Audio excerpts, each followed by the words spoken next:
An idol held a fan event, and at the event she received numerous presents.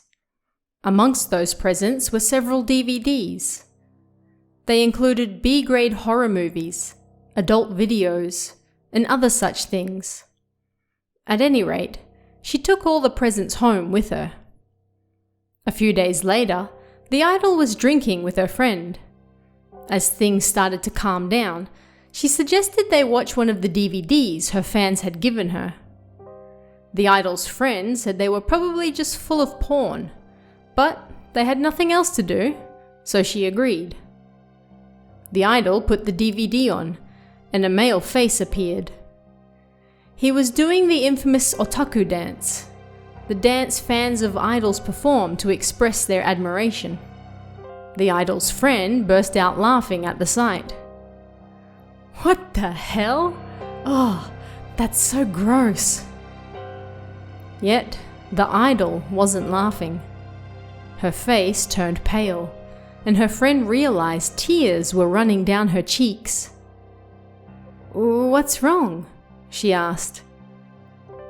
That's my room." Looking closer, they could see the bed behind the dancing man.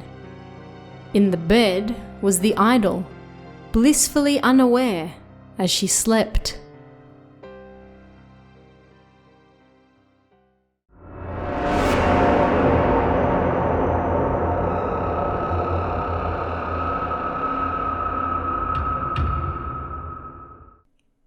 Hello, and welcome to Toshiden, exploring Japanese urban legends. I'm your host, Tara A. Devlin, and on this show we'll be looking at different urban legends from Japan, how they came about, and, when possible, the truth behind them. Don't forget to join our newsletter at kawabana.net/newsletter to keep up to date with the latest Japanese horror news and get exclusive stories each week. I send out new and interesting urban legends I come across every now and then, so don't miss out. This week, we're looking at the tale of the fan's present. It's a fairly common story with all sorts of minor variations, and while it's likely that this legend has been around for quite a while longer, it was made popular when it appeared on the July 25th, 2008 episode of Yarisugi Kozi, Urban Legend Special. The story, featuring gravure idol Minami Akina, was near word for word the story that's still passed around today. An idol receives a bunch of presents, takes them home, watches one of the videos, and discovers that the fan filmed the video inside her house while she was lying there, asleep. While Minami acted in the short for the show, numerous fans contacted her afterwards to ask if the story was true. Minami posted on her blog on October 17th, 2008, refuting that it was a real story involving her. "A lot of people have asked me whether that was a true story," she said. "It's not. I just appeared in the recreation, so don't worry. It's not about me." If the story wasn't about her, then who? The idol system in Japan began in the 70s and hit its stride in the 80s.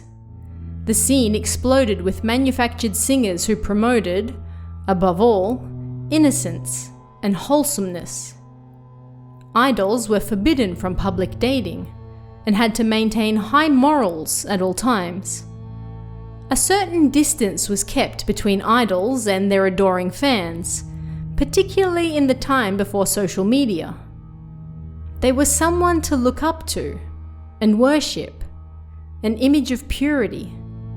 And as you can imagine, this created some pretty lopsided relationships. Around the early 2000s, this began to change with the introduction of social media, and in particular, the rise of handshake events, where fans could directly meet and talk to their idols more frequently than in the past. Idols, once a symbol of the untouchable, became the girl next door.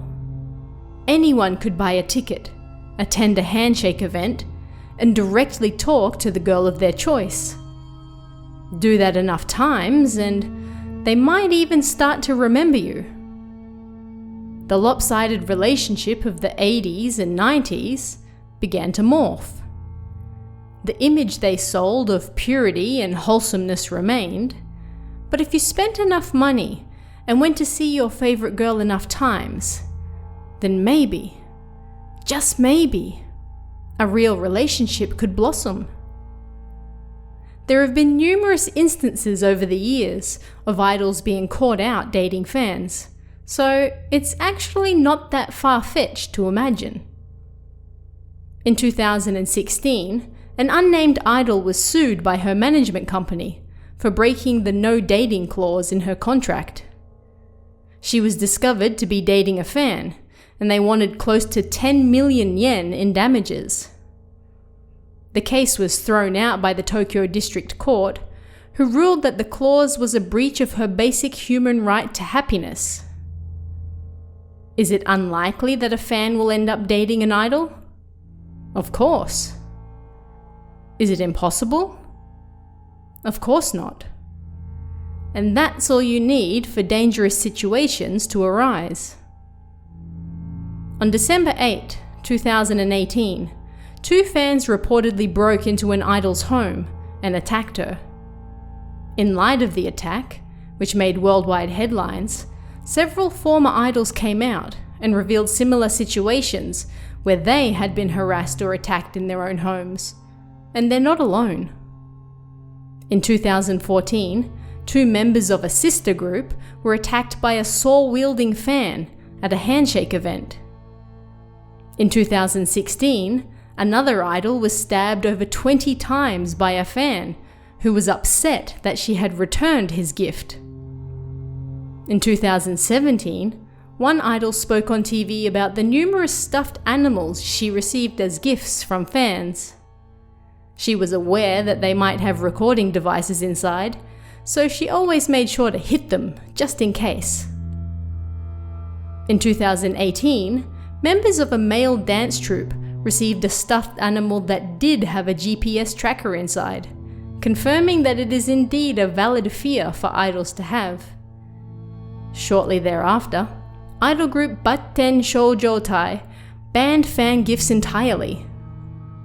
The official reason was that they no longer had room to house the gifts, but considering the dangers these gifts often pose, it's difficult to believe that as the only reason. Idols, while presenting an image of constant availability in the current market, must also constantly be aware of the potential danger waiting around every corner, even in their own homes. This urban legend serves as a sobering reminder, as if real life weren't enough of one, that danger can lurk anywhere, even in the safety of one's home. And that brings us to the end of this week's episode. You can help support us and get early access to both this show and Kawabana over on our Patreon at patreon.com/TaraADevlin. And if you want even more urban legends, Toshiden Volume 2 is available on Amazon right now, so don't miss out. Thanks guys, and I'll see you again next time for even more Toshiden, exploring Japanese urban legends. Want even more scary stories?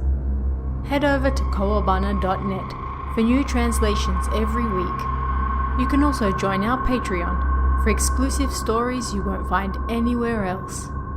Head over to kawabana.net now.